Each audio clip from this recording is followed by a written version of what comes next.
What I'm about to show you was taken from a book written by Chacon and Straub titled Pro Git.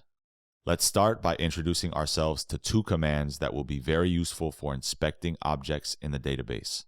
The first command is this one, git catfile-p, followed by the hash of the object we are inspecting. The second command is this one, git catfile-t, followed by the hash of the object we are inspecting. Let's inspect the first object we see, this one. We can get the hash of this object by copying the object file name and prepending it with the 2 letters of the folder in which it is stored.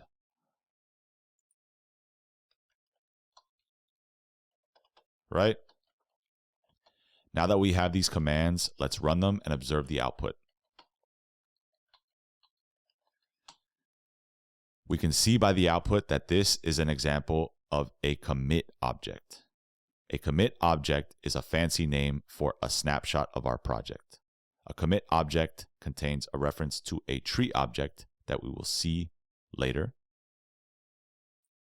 a field for tracking the author of this commit, as well as when they made these changes, a field for tracking who recorded or committed this commit, as well as when they committed it, and finally, a field where a description can be inputted or recorded that contains why this commit was made. Let's now run these cat file commands against the remaining objects in our database and observe the output.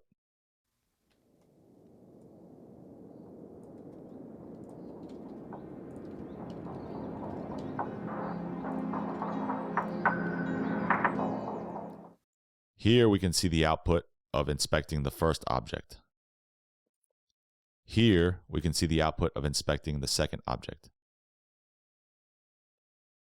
And finally here we can see the output of inspecting the third object. This tree object is the object that is referred to by the commit.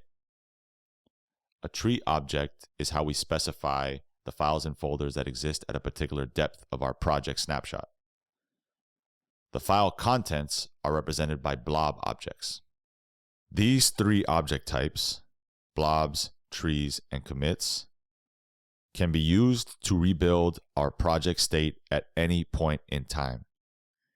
If our project or folder were to contain more files or more subfolders, then these 3 object types would still be able to be used to rebuild our project state at any point in time.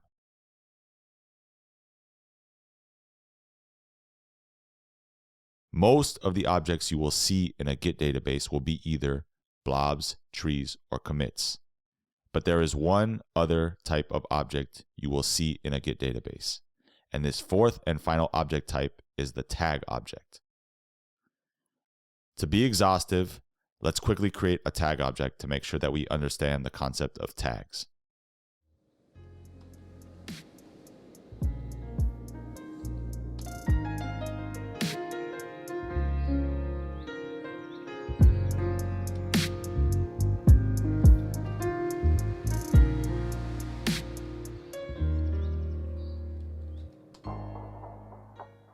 Tags are human-friendly names for snapshots or commits of our application.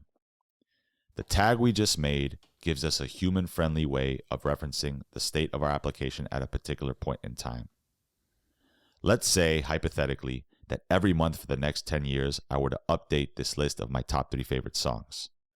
10 years from now, I would be able to use the tags that I left along the way to easily pull up what my list looked like at different points in time. We could always use the randomly generated commit IDs to reference our state, but using a tag with a human-friendly name is much more intuitive than a random series of 40 characters. So now that we've seen examples of all the object types stored in a Git database, let's summarize our findings. Git stores all the snapshots of our project in a local database. This database stores all snapshots via 4 object types: blobs, trees, commits, and tags. Blobs are how file contents are stored. Trees are how folders are stored. Commits are how snapshots are stored. Commits are comprised of blobs and trees. and tags are human-friendly names for snapshots, aka commits. These 4 object types can be combined to rebuild the state of any project at any point in time.